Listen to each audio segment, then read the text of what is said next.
continuábamos, ¿no? Con los sistemas cerrados, no hay un intercambio de materia, pero sí puede haber de energía.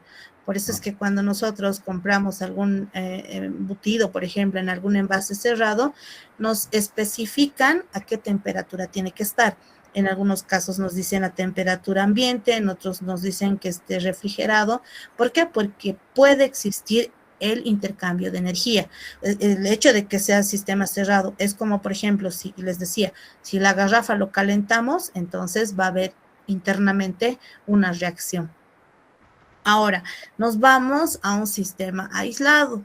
El sistema aislado, vamos a tomar en cuenta un ejemplo, un termo, el termo donde ponemos el agua para que se mantenga caliente.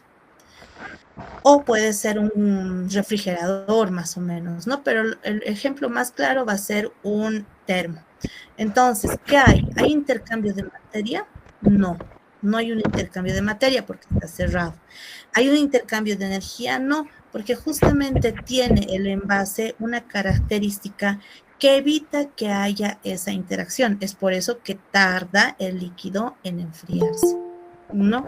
Entonces no va a haber una reacción como tal. Entonces estamos hablando de sistemas aislados, cerrados y abiertos. En los cerrados, como les ponía aquí el ejemplo, el dibujo, un sistema cerrado puede ser, por ejemplo, una botella de agua o gaseosa, como poníamos el ejemplo, un globo, porque cuando nosotros inflamos el globo podemos inflar tanto con aire, nosotros lo inflamos con helio o cualquier otro gas que resista el globo. Entonces sí es un sistema cerrado. También tenemos como una especie de invernadero en el cual igual podemos tener un intercambio solo de energía, pero no de materia. Muy bien, entonces ya hemos visto la parte de sistemas, ¿no? Ahora lo que nos toca ver es justamente, ya vamos a profundizar, ¿no? Vamos a ver el tema de los fenómenos que existen en una transformación.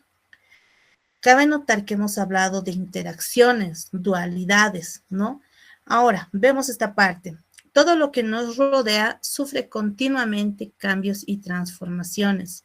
Algunos son rápidos y otros son tan lentos que apenas si los apreciamos, o estos cambios se les denomina fenómenos.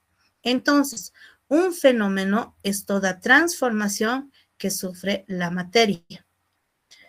Los fenómenos o cambios que sufre la materia se puede clasificar en físicos o químicos o una combinación de ambos. Muy bien. Por ejemplo, ustedes tal vez han visto en algún momento cuando hacemos una separación de materiales.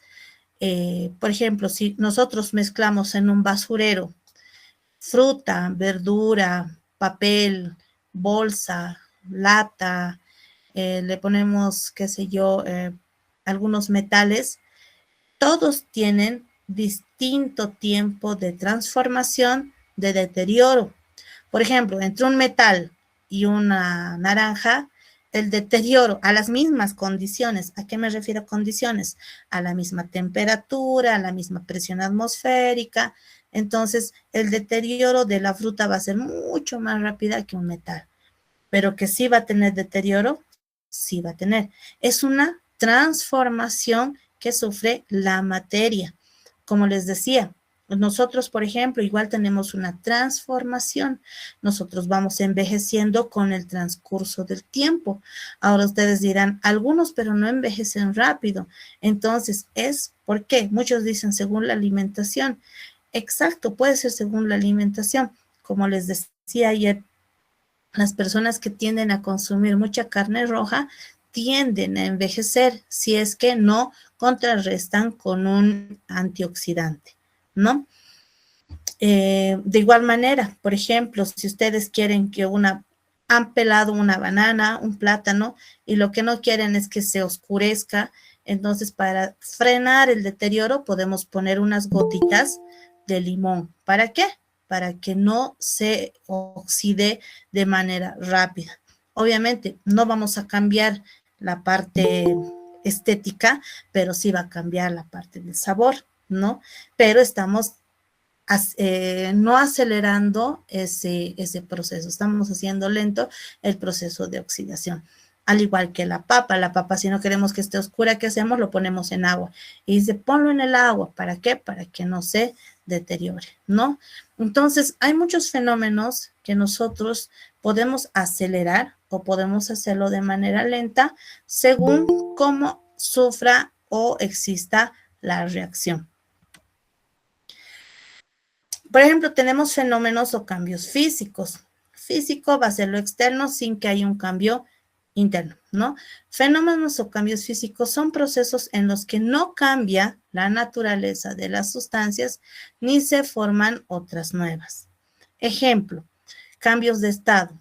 Si se aplica una fuente de calor o si disminuye la temperatura de esta fuente, se producen cambios de estado, como el estado sólido, el estado líquido o el estado gaseoso. Cuando hablamos de mezclas, están formadas por componentes o sustancias que conservan sus propiedades y pueden separarse por métodos mecánicos. Por ejemplo, cuando nosotros preparamos, vamos a irnos a algo casero, una sopa, cuando ustedes cocinan, vamos a imaginarnos que es una sopa de pollo. Tenemos la sopa de pollo, tenemos papa, tenemos sal, tenemos verdura, imaginémonos que es de arroz, tenemos arroz. Vamos a ver quiénes sufren cambios físicos, ¿no? Vayámonos bien a la definición que es de cambios físicos. Son procesos en los que no cambia la naturaleza de las sustancias ni se forman otras nuevas. ¿Ya? Tenemos el agua. El agua va a cambiar, va a dejar de ser H2O y se va a transformar en otra sustancia. No, el agua va a seguir como agua porque es un medio simplemente. 2, la sal va a tener una transformación. No, va a seguir siendo sal, simplemente está en un medio. El pollo va a sufrir una transformación. ¿Qué creen en el pollo? Y en las verduras. Por ejemplo, vayámonos más con el tema de las verduras. Imaginémonos que en la sopa le hemos puesto espinaca, porque siempre nos dicen espinaca, que es bueno, tiene hierro. Es cierto, todas las verduras tienen, las verdes tienden a tener una cantidad alta de hierro asimilable a nuestro organismo y evitar la anemia, es cierto. Pero, por ejemplo, la desventaja de cocinar en una olla a presión y en una olla en sistema abierto, se puede decir, es que se desnaturaliza todo el componente que es bueno para nuestro organismo. Por ejemplo, ese hierro asimilable va a morir, ¿no? No vamos a estar consumiendo más que una fibra, ¿no? No va a tener las características que yo quiero. Entonces, cuando nosotros cocinamos las verduras, por eso siempre van a escuchar, no más de 5 minutos tiene que estar hirviendo la verdura. ¿Por qué? Porque luego ya no cambian sus propiedades. Sí tenemos lo mismo, ¿no? Vamos a ver la zanahoria, pero ya viendo en lo asimilable, ha tenido un cambio, ¿ya? Entonces, ahí vamos a ver que no sufren algunos cambios y otros sí. Como la carne roja, les decía, ¿no? Sufren un cambio físico. ¿Qué creen? Bueno, en este caso lo que sufre es un cambio químico. ¿Por qué? Porque cambian sus características, ¿no? Su naturaleza. Entonces, ahí podemos ver lo que es un cambio de estado, que solo cambia, pero sigue siendo lo mismo. El agua sólida, el agua líquida, el agua gaseosa, ¿no? En una mezcla, de igual manera, sigue manteniendo sus propiedades, todos los componentes, ¿no? Tenemos aquí, por ejemplo, el cambio de estado. Uno de los cambios de estado, por ejemplo, es la fusión. ¿Qué es la fusión? Es un cambio de estado que va desde el estado sólido al estado líquido, ¿no? Generalmente se produce por un aumento en la temperatura. Entonces, esto por ejemplo, en el agua es fácil, ¿no? Agarramos el sólido, que es el hielo, ¿Podemos convertirlo a líquido? Sí, porque simplemente lo calentamos y ya está. Pero, por ejemplo, vamos a ver el tema de otro sólido, digamos el oro, está en sólido, es un metal.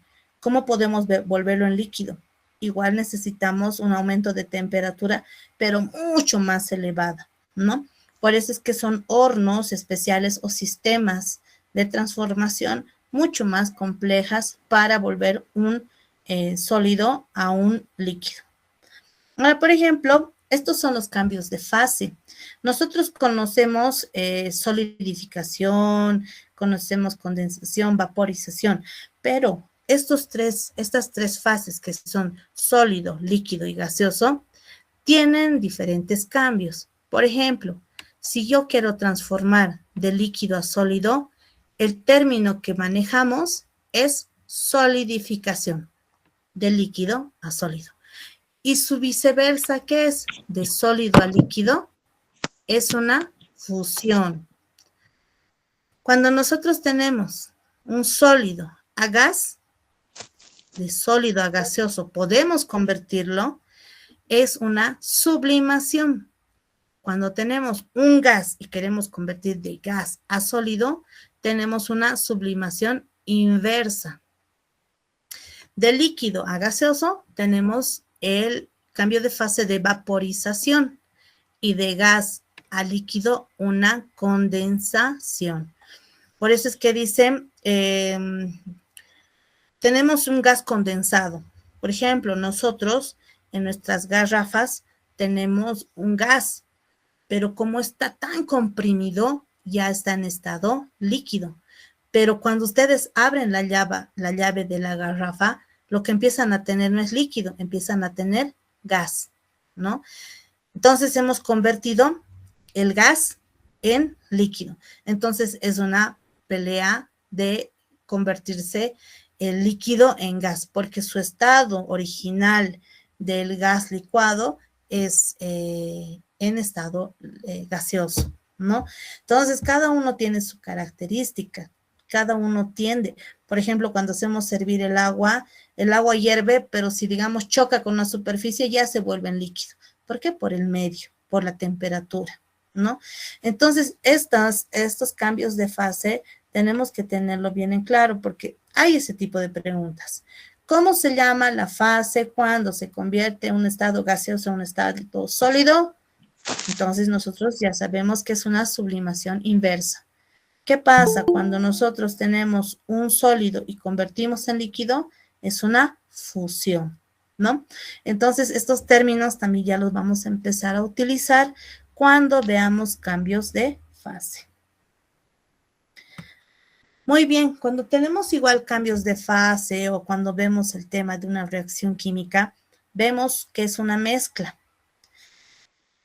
Nosotros la palabra mezcla lo utilizamos en todo momento, ¿no? Mezclalo esto, mezclalo tal, incluso cuando hacemos una preparación de una masa, por ejemplo, es una mezcla. Cuando, por ejemplo, este ejemplo lo utilizo cuando ustedes ven a una persona que es experta en la preparación de licores, que son los barman, si no me equivoco, o bartender, no me acuerdo el nombre, pero los que preparan, ¿no? Por ejemplo, es una pregunta clásica y no necesitamos beber una bebida alcohólica para utilizar una lógica. Por ejemplo, si nosotros tenemos un licor y tenemos gaseosa, que es lo que mayormente se mezcla, ¿qué ponen primero? ¿La gaseosa o el alcohol? ¿Qué es lo que se hace? El alcohol es mucho más ligero, porque si ustedes dejan un vaso de alcohol y un vaso de agua y dejan, qué sé yo, 2 días al ambiente, el alcohol se va a disolver, ¿no? Porque tiende más a estar en estado gaseoso. Pero en cambio el agua tal vez sí se va a evaporar, pero no de la misma manera. Entonces, como el alcohol tiende a irse al ambiente, se pone en la parte inferior, o sea, es poner primero y luego se pone, qué sé yo, el agua, la gaseosa, el jugo, porque automáticamente el alcohol va y se mezcla con el líquido que no tiene la misma característica. Entonces, cuando una persona, por ejemplo, estudia lo que es licores, comidas, chocolates, todo ello, incluso cuando uno hace la preparación de masa, de hacer unas empanadas, galletas, panes, se tienen ciertos conceptos, no tal vez como químicos, pero dicen, no tienes que hacer esto porque va a salir mal. Primero le pones esto y luego esto. Por eso es que cuando hacemos una receta, no ponen primero la clara, ¿no? Y luego el azúcar y luego, qué sé yo, la harina. Todo tiene un orden de preparación. Igual cuando cocinamos, todo tiene un orden de preparación. Incluso cuando nosotros queremos tomar un jugo, a veces se neutraliza. Por ejemplo, la leche es un ejemplo, puede neutralizar, digamos, a la papaya. Entonces, si nosotros queríamos consumir papaya porque estamos mal, lo que va a hacer es inhibir la reacción que nosotros queremos obtener. Entonces, hay que saber mucho este tema de mezclas para ver si realmente nos conviene. Es como les decía ayer, por ejemplo, hablábamos de la capsaicina. La capsaicina es el ají, ¿no? Les decía el locoto o la ulupica o cualquier tipo de ají que tenga el picor. Entonces, si ustedes consumen el locoto, es bueno a cierta cantidad, eso está en estudios, pero si consumimos llajua no es lo mismo, porque esa mezcla que estamos haciendo en una llajua, si bien es rica, es un poco peligrosa. ¿Por qué? Porque se fermenta, se ¿Dónde? fermenta. Entonces, ¿sí? ¿Hay alguna duda? ¿Alguien está ahí? Bueno, sigamos. Entonces, aquí vemos la definición, vemos las mezclas. Si disolvemos sal en agua, por ejemplo, observaremos que la sal se disuelve fácilmente, ¿no? En agua. Y la disolución resultante presenta un gusto salado. Las sustancias iniciales, ¿quiénes son? Sal y agua. Siguen presentes al final. Este hecho es demostrable, pues si calentamos la disolución hasta que hierva el agua, nos queda la sal en el fondo. Es por eso que cuando, por ejemplo, ustedes cocinan papa, por ejemplo, ¿no?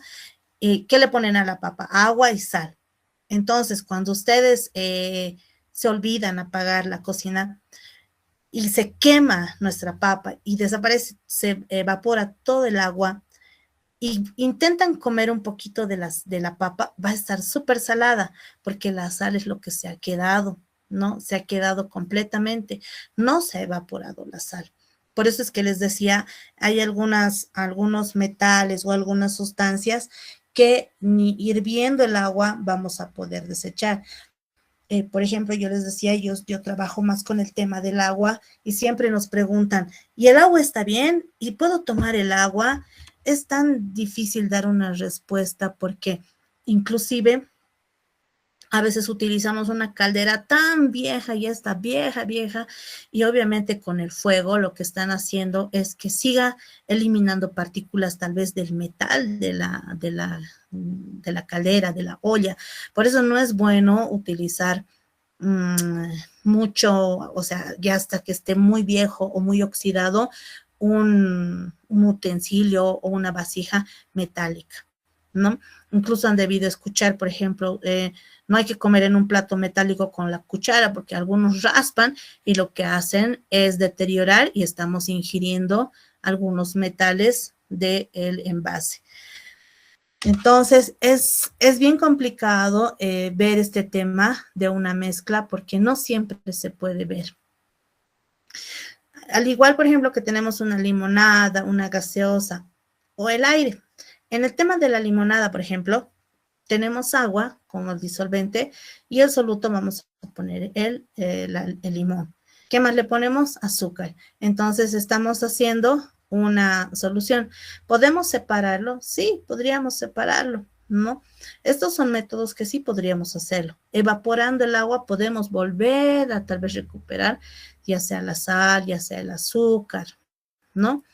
En la gaseosa, igual han debido ver hasta unos experimentos para demostrar cuánta azúcar tiene la Coca-Cola, por ejemplo. Hacen hervir y hacen que se evapore el agua y queda harta azúcar, ¿no? Azúcar colorante y lo demás. Y bueno, ya hablando del aire, el aire es una mezcla increíble. Por ejemplo, ¿de qué está compuesto el aire? ¿Saben de qué está compuesto? Muchos dicen de oxígeno, otros dicen de hidrógeno. Entonces, vamos a ver aquí, el aire es una mezcla de gases, compuesto principalmente por ¿quién? ¿Quién es el mayor componente del aire? Es el nitrógeno.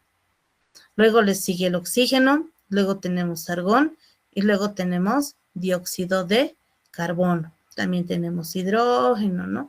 Entonces, esto también tenemos que tener muy en claro porque siempre ha habido este problema de que creemos que hay más oxígeno o que el aire es oxígeno, lo cual no es así, ¿no? Aquí tenemos un porcentaje de volumen, que quiere decir que en 100, qué sé yo, en 100 litros de aire tengo 78 ml de aire, tengo 20 ml de aire, tengo 0,9 ml de argón, tengo 0,03 ml de CO2. Ahora, por ejemplo, cuando nosotros vemos el aire, podemos identificar, aquí está el nitrógeno, aquí está el oxígeno.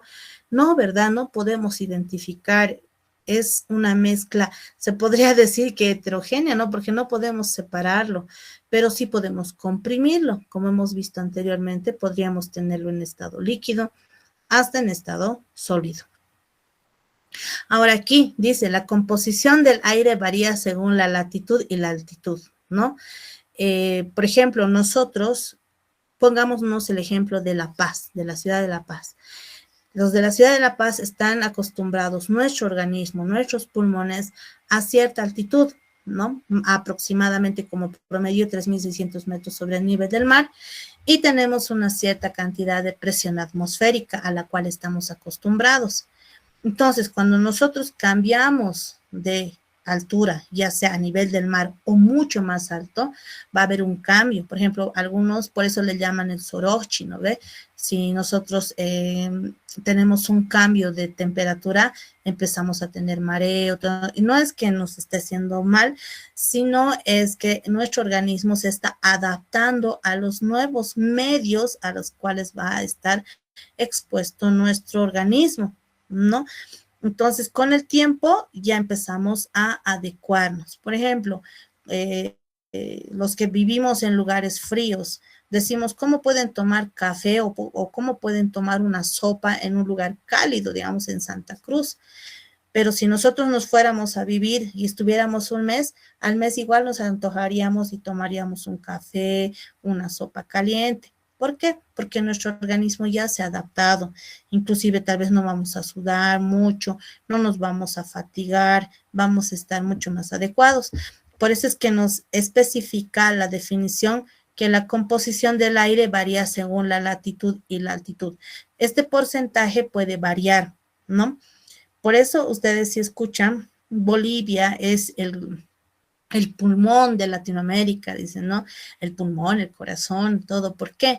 Porque nosotros tenemos tanta vegetación y toda la vegetación lo que tiende es a absorber este CO2. Por eso es que cuando hay quemas, nosotros aumentamos la cantidad de CO2 y ese CO2 obviamente es tóxico para nosotros. Pero la ventaja de los árboles, de los vegetales, es que se podría decir de manera vulgar, se alimenta del CO2. Entonces, si nosotros tuviéramos mucho CO2, lo que tendemos a tener es un aire mucho más limpio, ¿no? Tenemos a tener menos cantidad de CO2. ¿Que tenemos que tener CO2? Sí tenemos que tener. En algún momento vamos a ver, por ejemplo, los gases del efecto invernadero.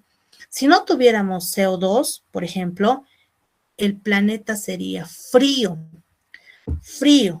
¿Por qué? Porque lo que hace es la radiación solar, emite su radiación al planeta y el CO2 hace que se quede en el planeta y no rebote todo, ¿no? Entonces, si tenemos mucho CO2, lo que hace es que retenga mucha más energía. Por eso es que dicen el calentamiento global. Hay mucho más CO2, el planeta se va a calentar mucho más.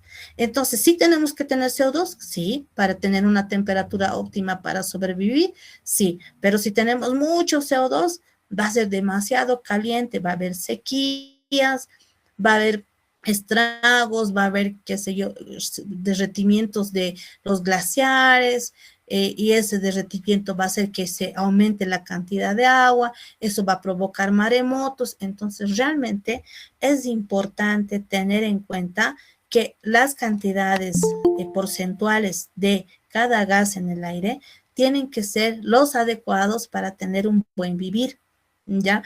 Es por eso que cuando estamos en un lugar donde ha habido chaqueo, todo ello, nos empezamos a asfixiar, empezamos a contaminar nuestros pulmones, ¿no? Entonces, a eso es la causa de que decimos no a la tala de árboles, no estamos de acuerdo con ello. ¿Por qué? Porque ellos son los que hacen la limpieza de nuestro aire. Ahora vamos a ver la parte de fenómenos o cambios químicos. Ayer también lo hemos visto de manera rápida, pero ahora estamos viéndolo un poco más a detalle, ¿no? ¿Qué son los fenómenos o cambios químicos? Son procesos en los que cambia la naturaleza de las sustancias, además de formarse otras nuevas. Por ejemplo, una combustión. Si quemamos un papel, se transforma en cenizas, o sea, es un cambio químico. Y durante el proceso se desprende humo. Inicialmente tendríamos papel y oxígeno. Al concluir el cambio químico, tenemos cenizas y dióxido de carbono, sustancias diferentes a las iniciales. Entonces, ahí vamos un poco a ver qué es un cambio químico, cuando realmente haya ese cambio, ¿no? La oxidación, la fermentación. Por ejemplo, la fermentación, ¿qué es? Tenemos una fruta, tiene azúcares, y mientras más azúcar tiene, lo que tiende es a fermentarse más y empieza a tener un olor fuerte, e incluso vamos a obtener alcoholes, ¿no? De esa fermentación. Tenemos, qué sé yo, una desnaturalización. ¿Qué es una desnaturalización? Cuando nosotros tenemos, por ejemplo, una carne y decimos, yo quiero comer carne suave, quiero que esté muy suavita la carne, le ponen papaya o limón. Eso han debido escuchar, y si no lo han escuchado, tienden a hacer ello. Entonces, ¿qué hacen? Todas las cadenas que tiene la carne empiezan a romperlas. La papaya tiene la papaína, y el limón tiene, bueno, el ácido cítrico o el ácido ascórbico, que hace la desnaturalización, que va rompiendo las cadenas y hace que la carne sea mucho más suave, ¿no? Entonces, esos son los cambios químicos. No se olviden que ahora ya no tenemos que usar la palabra se ha podrido, ¿no? Se ha negreado. Entonces, ahora los términos que vamos a usar cuando veamos un cambio en una verdura o una fruta es: ha existido una oxidación. ¿Qué es una oxidación? Un intercambio dual entre el medio con el aire. Cuando hablamos de fermentación, ya no vamos a decir se ha podrido, ¿no? Si bien es un término que se utiliza y está hasta en el diccionario, pero nosotros al llevar la parte química tenemos que tener unos nuevos términos técnicos. Entonces, la fermentación vamos a usarlo a partir de ahora. Cuando se quema algo, está existiendo el fenómeno de combustión, ¿no? Esa es una, como dicen, cuando se está quemando. Entonces tenemos el fenómeno de combustión. También tenemos el fenómeno de la desnaturalización, lo que les decía, cuando empezamos a hacer un cambio y hacemos cortes en las cadenas, ¿no? Entonces, ahí ya hemos visto lo que es un fenómeno o cambio químico cuando hay un cambio visible, ¿no? Fenómenos o cambios. Tenemos otro fenómeno que es la corrosión, ¿no? La corrosión, si dejamos un trozo de hierro a la intemperie, se oxida y pierde sus propiedades iniciales. Las sustancias iniciales serían hierro y oxígeno. La sustancia final es óxido de hierro, o sea, ha cambiado. Si inicialmente teníamos como un metal, ahora vamos a tener como un óxido, con unas propiedades totalmente diferentes a las de las sustancias iniciales. Entonces, aquí ya hemos tenido un fenómeno o cambio químico, ¿no? Que se llama corrosión, cuando existe una oxidación, ¿no? Una oxidación porque estamos obteniendo un óxido. Muy bien, hasta aquí habríamos visto algunos conceptos, justamente. ¿Por qué necesitamos estos conceptos? Cuando nosotros estudiamos química, nos van a decir, nosotros teníamos o encontramos un hierro y el hierro estaba en un medio, qué sé yo, acuoso y hemos obtenido un óxido. Entonces, o va a decir, existió una corrosión. Entonces, si ya me está diciendo corrosión, ese metal, sea hierro, sea cobre, sea oro, ya con la palabra corrosión me está diciendo que va a haber una oxidación, o sea, una formación de óxido, óxido ferroso, óxido férrico, ya vamos a ver con cuál valencia trabajar. Entonces, estos términos que hemos ido viendo como oxidación, como combustión, igual, si nos dice, ha existido una combustión, ya tenemos que entender que en la reacción va a haber fuego, ¿no? Va a haber fuego, va a haber un cambio.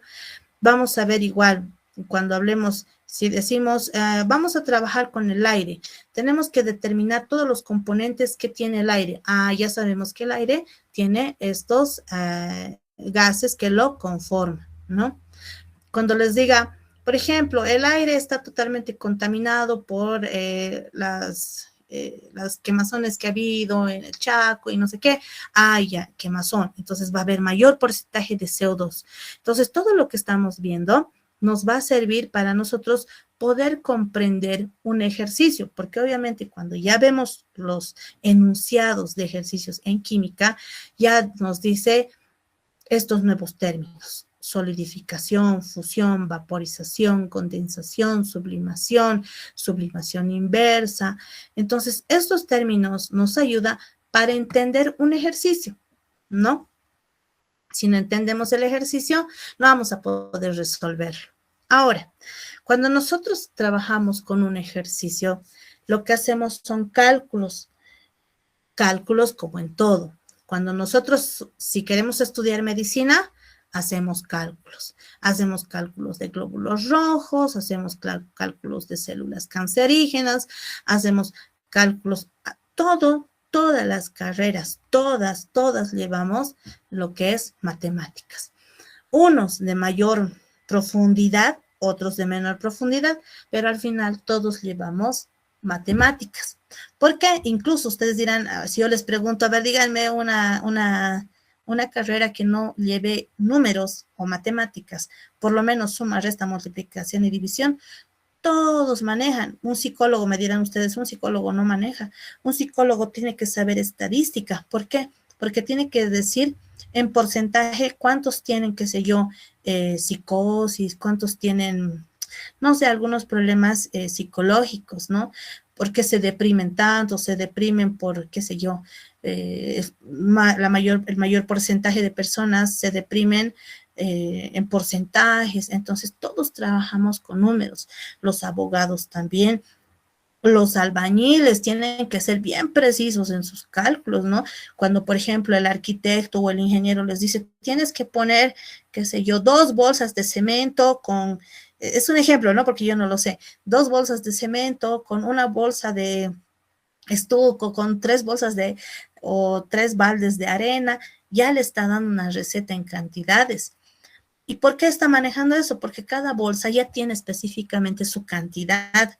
Entonces, ellos hacen según números y cálculos. Entonces, todos trabajan totalmente con lo que es matemáticas. No hay carrera que no se maneje números. Incluso si vamos a tener nuestro puesto de ventas, tenemos que saber manejar números, tenemos que saber dar cambio, tenemos que saber pesar. Y cuando nosotros pesamos, depende la balance que vamos a manejar, tenemos que tener una mejor exactitud y precisión en los resultados que vamos a dar, ¿no? Y a eso se va esta parte que son las cifras significativas. Por ejemplo, en química no manejamos, por ejemplo, 1 kilo más 2 kilos, qué sé yo, 1 kilo de hidróxido de sodio más 2 kilos de cloruro de sodio. Si nos manejamos 2,0005 gramos o miligramos de hidróxido de sodio más 2,3 gramos de cloruro de sodio, más, entonces, todo es con decimales. ¿Qué son decimales? Son los puntos o los números que están después del punto. Entonces, hay equipos que son mucho más precisos. Por ejemplo, cuando ustedes manejan una regla, tienen ustedes la regla, pueden medir 1 centímetro, 1,1 centímetro, 1,2 centímetros.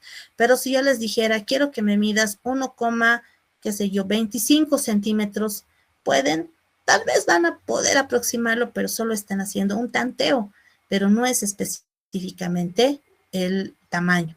Existen equipos mucho más sofisticados que nos ayudan a tener la precisión. Por ejemplo, las balanzas.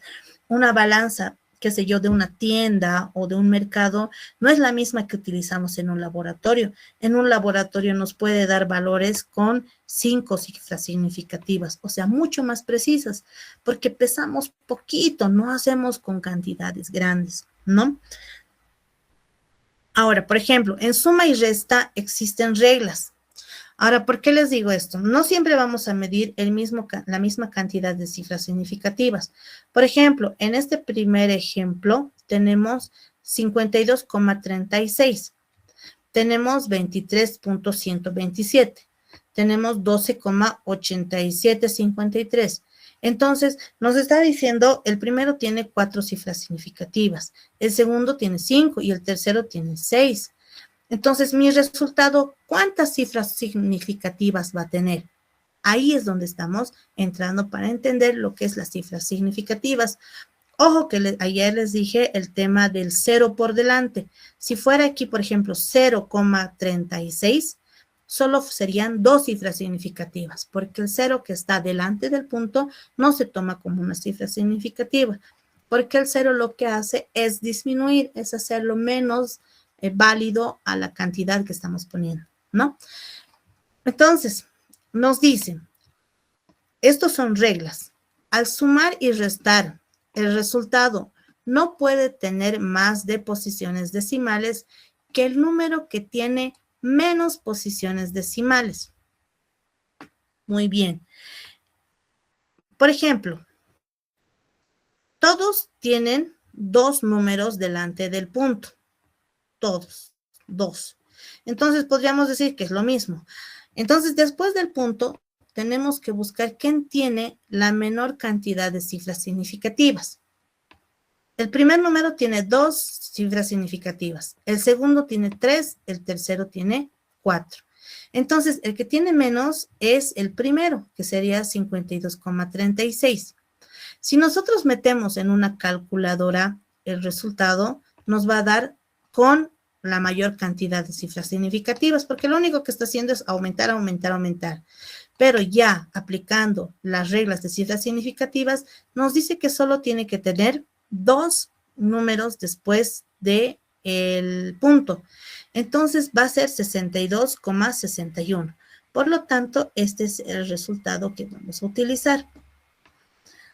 Si tuviéramos la resta, se aplica la misma definición, pero ojo, ya les dije, el primero, por ejemplo, tiene ¿cuántas cifras significativas después del punto? Tiene 2. El segundo tiene 3. El tercero también tiene 3 y el cuarto tiene 1, ¿no? Entonces me está diciendo que busque el que tiene menor cantidad de cifras significativas. Entonces sería el 0,7, ¿no? Solo tiene 1. El 0 no lo vamos a contar, no se cuenta. El resultado como tal nos va a dar 8,129, pero nos está diciendo que después del punto tenga un número, una cifra significativa. Entonces, en vez de poner 8,129, le ponemos 8,1. Entonces, ya tenemos el resultado siguiendo las reglas de cifras significativas. El tercer ejemplo, tenemos primero una cifra significativa delante del punto, el segundo igual, y entre los dos definir cuál tiene la menor cantidad, sería el segundo, que es 56. Entonces, el resultado me sale 7,82878. Ahora, aquí me dice que después tiene que tener 2, pero si yo lo corto, me tendría que dar 7,82. pero aquí está 83. Eso les voy a explicar después, pero estamos cumpliendo el resultado. Enseguida les explico por qué está con 3. ¿Qué pasa cuando es multiplicación? En la multiplicación y divisiones, el resultado debe informarse con el mismo número de cifras significativas que tiene el número con menos cifras significativas. De igual manera, aquí, por ejemplo, como no es delante del punto, este tiene 2 y delante del punto, este tiene 1, entonces nos vamos a guiar de toda la cantidad. Entonces, entre el primer número y el segundo número tiene la menor cantidad de cifras significativas, tiene 2,53. Entonces, mi resultado en general tiene que tener 3 cifras significativas. En general, si hacemos la multiplicación en una calculadora, tenemos 89.227534, pero me está diciendo 3, entonces tiene que tener 1, 2, 3. Entonces queda el resultado como 89,2. El segundo ejemplo, que ya es una división, tenemos 26.3 sobre, o dividido entre 0,3471. Contamos cuál tiene, es el primero. Entonces, vamos a tener este resultado en la división, que es muy, muy grande. Obviamente, se está metiéndole a la calculadora. Nos sale 75.77. Tiene después del punto 2, 4, 6, 8 cifras significativas. Pero aplicamos la regla. Nos dice que contemos entre los dos, el 26,3 y el 0,3471, cuál tiene la menor cantidad de cifras significativas. Entonces, es este número. Son 3 cifras significativas. Entonces, 1, 2, 3. Ojo, aquí pero no dice 75.7, dice 75.8. Vuelvo a repetirles, enseguida vamos a hacer un ejemplo para que se entienda esa parte. Ahora aquí tenemos una mezcla de resultados que es una multiplicación y es una división. Bueno, inicialmente vamos a hacer todo lo que es una multiplicación. Vemos cuál tiene la menor cantidad, es 12. Entonces el resultado en la multiplicación va a tener 2 cifras significativas. Y ese resultado se divide con este, entonces vamos a ver cuál tiene la menor cantidad de cifras significativas. Ojo que el resultado nos va a decir con 2 cifras significativas, porque aquí el resultado voy a tener con 2 cifras significativas, abajo tengo 5 cifras significativas, pero me dice que solo sean 2. Entonces, haciendo una notación científica, esta es una notación científica cuando hacemos por 10 a la, entonces tengo 8.1, que es lo que quería de 2 cifras significativas, por 10 a la 3. O sea, ¿cuántos números más hay después de el punto? ¿Ya? Ahora, nos vamos a ver, el ejercicio. Les decía, por ejemplo, vamos a hacer un ejemplo, 2,8, y traten de trabajar conmigo para que tengamos claro lo que estamos haciendo. Muy bien. Tenemos esta multiplicación. ¿Cuánto nos sale? 2.8 por 51,78. Tengo un resultado, según mi calculadora, de 144.984. ¿Cuánto debería ser el resultado? ¿Sí? Lisa, disculpe que la corte, pero no se nota lo que escribió. ¿No se visualiza? Sí, no se visualiza. A ver, lo voy a eliminar. ¿Pero ven la diapositiva donde dice ejercicios? Sí, solo aparece la palabra ejercicios, no lo que estaba haciendo. A ver, lo voy a borrar. A ver, vemos aquí.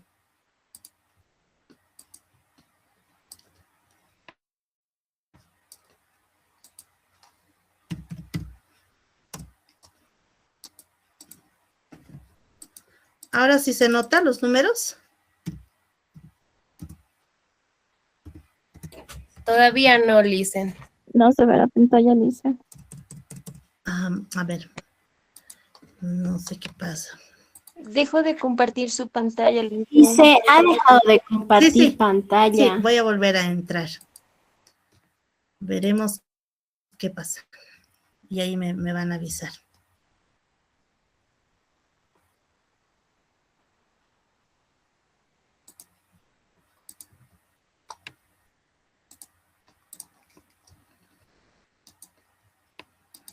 A ver. ¿Ahora sí ven? Sí, Sí, ahora sí sí se ve. dice. Sí, ahora sí se Sí, Ya, ve. muchas Sí, gracias. dice, ahora sí se puede observar bien. Ya, gracias. Muchas gracias. Muy bien, entonces vamos a irnos a los ejemplos.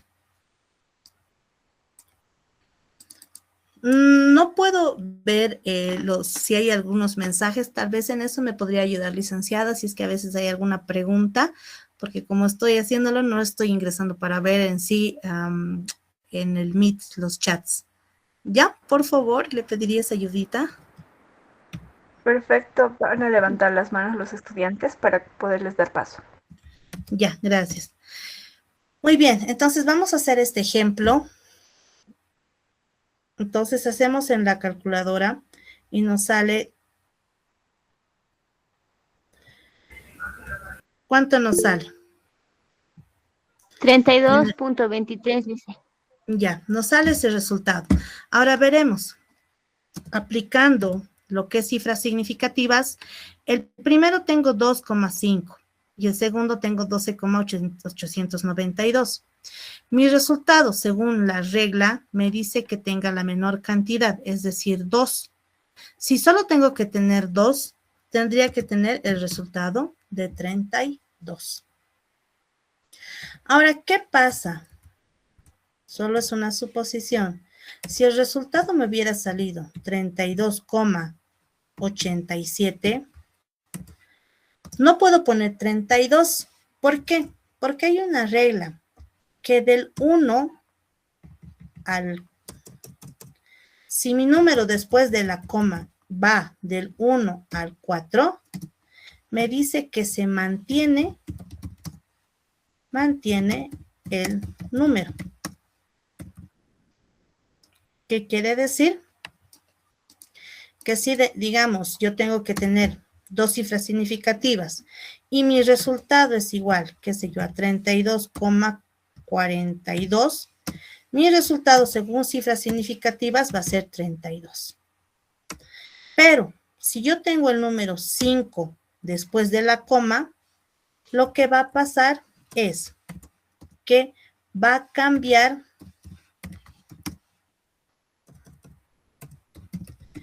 el dígito. ¿A qué me refiero? Si el resultado fuera 32,56, ya no va a ser el resultado 32, sino el 5 me obliga a que el 2 se vuelva a 33. En sí, este 5, de 5 hasta el 9. ¿Se entiende? Entonces, si después de la coma tengo de 1 a 4, se mantiene los primeros dígitos antes de la coma. Pero si es del 5 al 9, este cambia. Esa es una de las reglas que se tiene cuando tenemos un número después del dígito. Por ejemplo, si yo tengo aquí 78,867 y tiene que ser 4 cifras significativas, me está diciendo 4, que tenga 4 cifras significativas. Entonces, mi resultado va a ser 78. Punto 87. Exacto. 87. 78,87. 87. ¿No? Si yo tuviera el ejemplo de 91,32 y tiene que tener 4 cifras significativas, no, perdón, aquí falta aumentarle, que sería 98, digamos, y tiene que tener 4 cifras significativas, el resultado va a ser 91, 33,30. Exacto. Esa es la regla que se tiene. ¿Sí? Entonces, ¿por qué vemos esto? Porque cuando hagamos los cálculos, a veces le ponen todos los números que le salen en la calculadora. Todos, todos. Entonces, lo que se tiene que hacer es justamente aplicar estas reglas para nosotros hacerlo en orden. Ahora, por ejemplo, podemos tener un ejercicio. 52,87 más 35,2 por, vamos a poner con X, por 22,879. ¿Cuánto sería su resultado aquí? Ojo, que cuando tenemos varias operaciones, primero se prioriza la suma o la multiplicación. Multiplicación. Exacto. Entonces, si no tienen ahorita, por ejemplo, los signos de, que se llama paréntesis, corchetes, tenemos que tener en claro, porque si ahorita meten a la calculadora tal como está aquí, el resultado está erróneo. Entonces, primero lo dejamos el 52,87 intacto, más. Y hacemos lo que es la multiplicación. Entonces, 35,2 por 22,879, igual, el resultado me sale 805,3408. Pero, ¿cuánto tendría que poner? La menor cantidad de cifras significativas, o sea, son 3. ¿Cuánto tendría que ser mi resultado? 805.3. Exacto. Entonces, ya tenemos de la multiplicación. Ahora recién aplicamos la suma. Tenemos 805 más 52,87. ¿Cuánto tendría que ser el resultado? Aquí tengo 4 cifras significativas y aquí tengo 3 cifras significativas. Entonces, la menor cantidad son 3 cifras significativas. Entonces, el resultado en la calculadora me da esto, pero aplicando las cifras significativas y la regla de redondeo, se queda en 858. ¿Se entiende? Sí, Lisa, se entiende todo. Ya, Un muy bien. ejemplito más, Lisa. ¿Un ejemplo más? Sí, por favor. A ver, vamos a hacer otro ejemplo. Como les digo, es más aplicar lo que es redondeo y la cantidad de cifras significativas. Por ejemplo, si tengo, ya haremos con 0, 0,125. Hagamos lo mismo que el anterior. Hagamos por 4,0258 más 0,049. Muy bien. Vamos a hacer primero, ¿qué hemos dicho? La multiplicación. Hagamos en nuestras calculadoras. Tenemos 0,125 por 4,0258. El resultado me sale largo, pero ¿cuántos números tiene que tener? Aquí tengo 0,125, 3 cifras significativas, y aquí tengo 4,0258. Tiene 1, 2, 3, 4, 5 cifras significativas. Entonces, el resultado me está diciendo 3 cifras significativas. Por lo tanto, va a ser 0,503. Porque como les dije, el 0 delante de la coma o delante de un número real va a ser despreciable. Entonces, aquí ya tengo 3 cifras significativas. Más 0,049. El primer número tiene 3 cifras significativas. El segundo tiene 2 cifras significativas.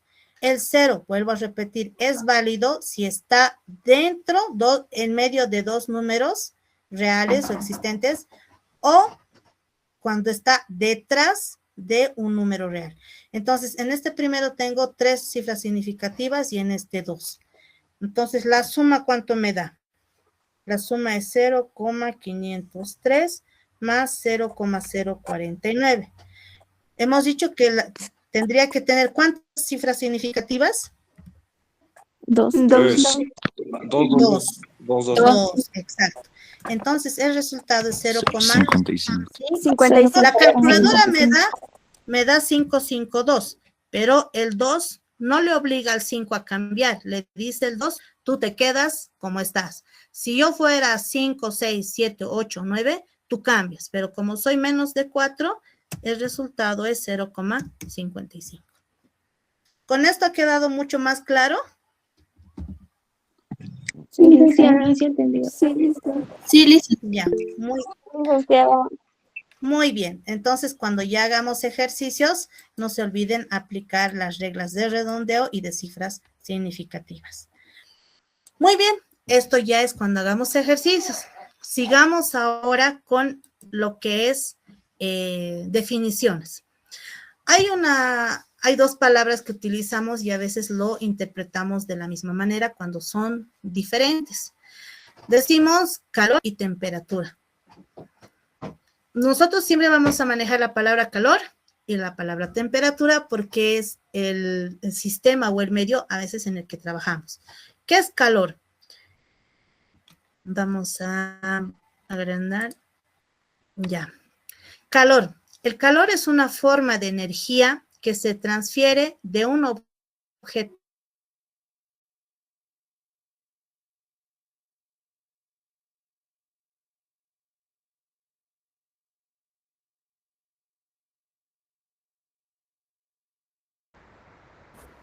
Dice,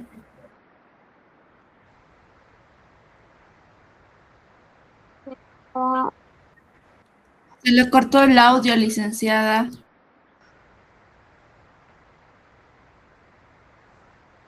Es su señal, tengamos paciencia, por favor.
Bueno, mil disculpas, no sé qué pasó con el tema de mi internet, pero avancemos un poquito más, por favor, unos 10 minutos tal vez, para tener un poco más claro lo que se tenía preparado para hoy día. Ya, entonces el ejercicio que les estaba dando era que puedan convertir los 25 grados centígrados a grados Kelvin. Entonces, si se fijan, la fórmula nos dice que sumemos 25 más 273. Entonces, tenemos un resultado de 298 grados Kelvin, ¿no? Entonces, es lo que más vamos a trabajar y lo demás, obviamente, lo van a tener a la mano en caso de que se amerite hacer el cálculo.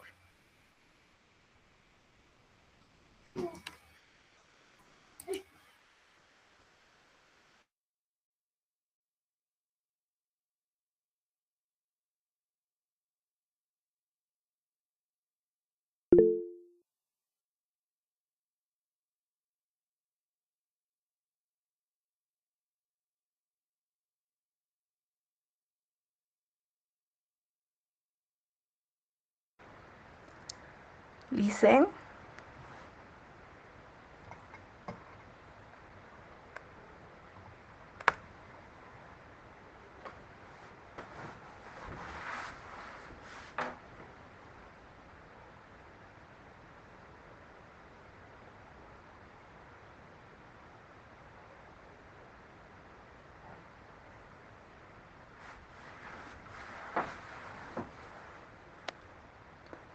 Licen, creo que al momento de compartir la presentación es donde se corta el audio y la señal.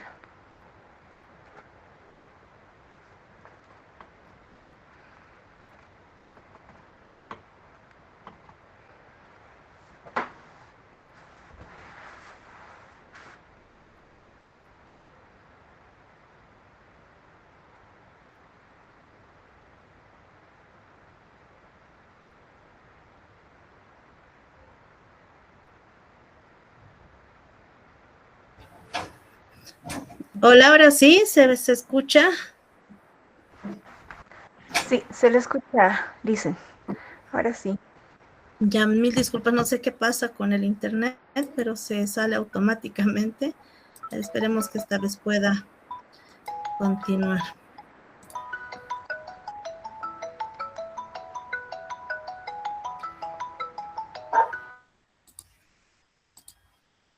Bueno, estábamos viendo la parte de temperatura. Oh, disculpe, licenciada, creo que nos hemos quedado en la diapositiva número 35, justamente cuando estaba usted mencionando las diferencias entre calor y temperatura. Sí, justamente. Enseguida, por favor. Aquí, ¿verdad? Un poco más ¿Está bien? antes. Más adelante era licenciada. Entonces, aquí nos hemos quedado. Sí. Más antes. Una más. ¿Aquí? Ahí nos hemos quedado, licenciada. Justamente. Ya, entonces, estaba yo hablando y no me estaban escuchando. Muy bien. Ya, entonces, una vez que ya hemos entendido los conceptos de calor y temperatura, lo que les presento aquí es todos los grados a los cuales se trabaja en medición de temperatura. Entonces, nosotros en Bolivia, por lo menos, trabajamos con grados Celsius. Mayormente en los otros países como en Europa, en Estados Unidos, se trabaja mucho más con grados Fahrenheit, pero tenemos las escalas para hacer las mediciones. También tenemos los grados Kelvin, los grados Rankine y los grados Ramour. Entonces, si se fijan, existe escalas a las cuales podemos nosotros medir. Por ejemplo, si nosotros medimos 0 grados centígrados, en Fahrenheit es 32 grados Fahrenheit.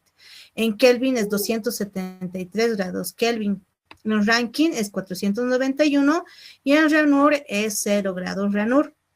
Entonces, existen estas 5 escalas, pero como les vuelvo a comentar, nosotros en Bolivia trabajamos más con grados Celsius, pero en los ejercicios en los cuales vamos a trabajar, tenemos en algunos casos que trabajar con los grados Kelvin, justamente porque vamos a utilizar constantes en los que la temperatura está en grados Kelvin, ¿ya?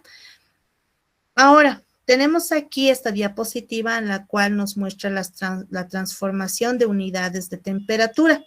¿Ven esta diapositiva de las fórmulas?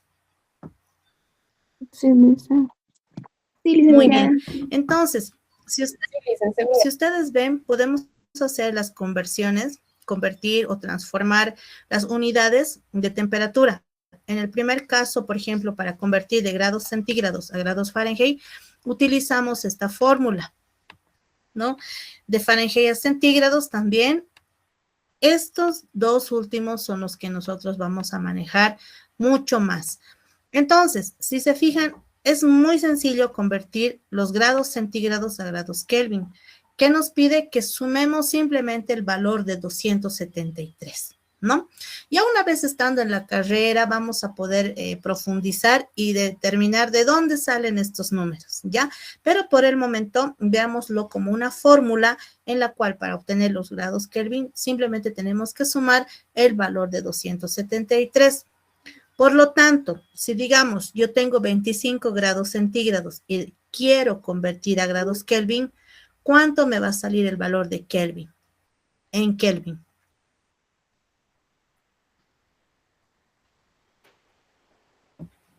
$298.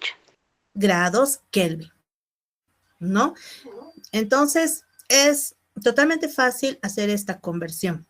Cuando llevemos gases, por ejemplo, totalmente tenemos que trabajar en grados Kelvin. Y obviamente los ejercicios van a ser en grados centígrados, por lo tanto, ustedes ya tienen la fórmula para cuál hacer la conversión.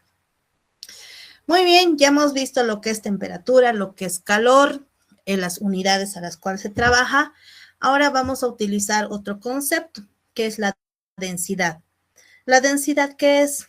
Es igual a la masa sobre volumen. La masa puede ser en gramos, en kilogramos, el volumen puede ser en ml, puede ser en litros. Entonces, podemos determinar con distintas unidades.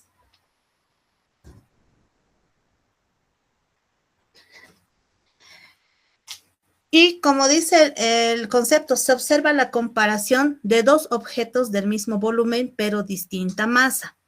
El volumen, por ejemplo, nosotros podemos tener 2 vasos y llenar con distintos líquidos. Uno puede ser agua y el otro puede ser aceite. No van a pesar para nada igual porque cada uno tiene su densidad característica, ¿no? El volumen va a ser el mismo, pero la densidad distinta. ¿Por qué? Porque el volumen justamente o la masa va a ser totalmente distinta. Aquí estamos viendo que los dos son el mismo cubo, pero tienen distinta densidad. Y cuando es más baja la densidad, tiende a estar a la superficie, ¿no? Y se observa la comparación de dos objetos, como les digo, del mismo volumen, pero distinta masa. Aquí, por ejemplo, les voy a mostrar una tabla en el cual no solo los líquidos tienen distintas densidades, sino también el gas y el sólido. Tenemos, por ejemplo, el aire que está en estado gaseoso, la densidad del aire es 0,013, ¿no? El etanol, que está en líquido, tiene 0,81. Por eso les decía, si ponemos alcohol y agua, el alcohol siempre va a tender a irse a la superficie. Es como el aceite con agua, ¿no? El aceite va a tender a irse a la superficie. Tenemos el hielo. Miren, tenemos el hielo y agua, ¿no? Hielo y agua, uno es sólido y otro es líquido, pero los dos son agua. Si se fijan, el hielo es mucho más denso, o sea, 0,92. Si lo ponemos, tiende el hielo a irse a la superficie, ¿no? Ahora, entre el agua y el agua de mar es más denso, ¿no? Es 1,03. Es mucho más que el agua el agua potable lo vamos a poner. ¿Por qué? Porque tiene mucha sal, entonces eso le cambia la característica. La sangre, si nosotros ponemos dos gotitas de una gota de agua y una gota de sangre, van a recorrer de distinta manera porque uno es mucho más denso que el otro, ¿no? Y obviamente si se fijan los metales tienen una densidad muy alta, por eso es que si nosotros ponemos como el ejemplo que tenemos en el lado derecho, tenemos un objeto que se hunde, vamos a poner que es el acero y el otro que es madera. El acero estamos diciendo que su densidad es 7,8 y de la madera es 0,5. Entonces, como es 0,5, es mucho menos que del agua. Entonces, tiende a ir a la superficie. En cambio, el acero tiene 7,8, es mucho más que del agua, tiende a ir a la parte baja. ¿Por qué? Porque su densidad es mucho más alta. Entonces, si se fijan, tenemos una relación de densidad. Ahora, aquí vemos densidad relativa. La densidad relativa es la densidad de cada líquido, gas o algún sólido sobre la densidad del agua. En este caso está trabajando con kilogramos sobre metro cúbico, pero como están en las mismas unidades, el resultado de densidad relativa va a ser 7,8 y aquí 0,5, ¿no? Entonces tenemos una tabla extensa. Ayer se acuerdan que les hablaba del mercurio, por ejemplo. Si tenemos un termómetro es con mercurio. ¿Por qué? Porque justamente al ser mucho más denso, lo que hace es que tarda, es un líquido, tarda en subir, no está como metal, como el plomo o como el oro. Entonces tiende a estar en líquido en medio ambiente y es tan denso que es mucho más lento que suba y que baje. Por eso es más estable para medir la temperatura, pero ojo, es muy peligroso si se rompe, por ejemplo, el termómetro, es peligroso porque el mercurio es muy tóxico, ¿no? Otro concepto. Nosotros, por ejemplo, cuando hablamos, les digo, un par de zapatos, ¿qué se imaginan? 2 zapatos.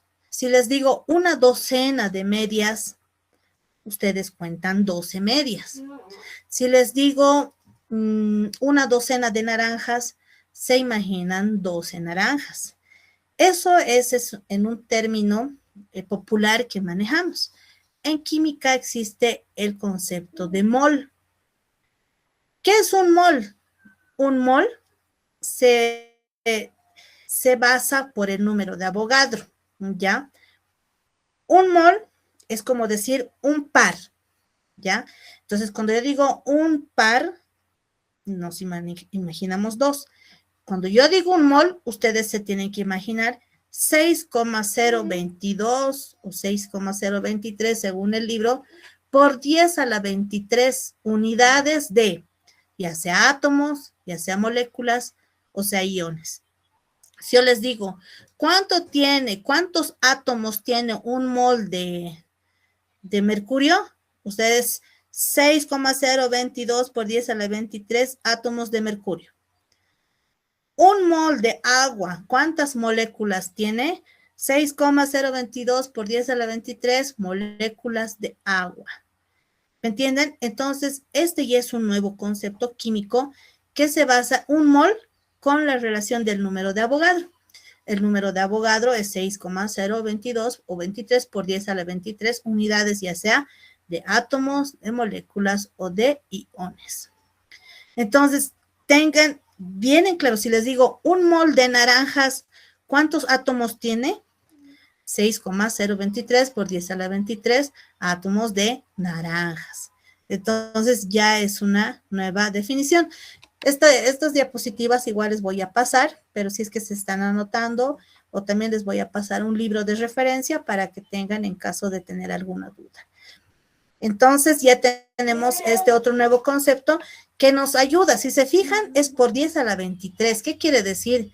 Que después del punto hay 23 números y es un número grande porque obviamente son partículas tan pequeñas que para nosotros poderlo pesar o calcular es en un número muy, muy, muy, muy grande, ¿no? Pero en lo pequeño, o sea, hay muchas partículas que no se pueden ver, no se pueden visualizar.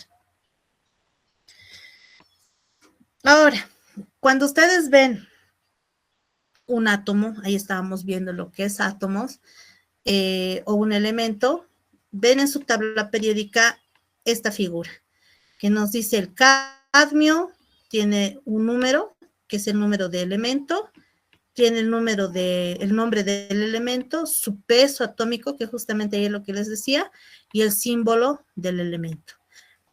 Entonces, cuando nosotros vemos una tabla periódica, por ejemplo, este valor, este número del elemento o este peso atómico, quiere decir que, por ejemplo, es un promedio que se ha tenido. El cadmio podemos tener en distintas maneras, el carbono, el hidrógeno, el oxígeno.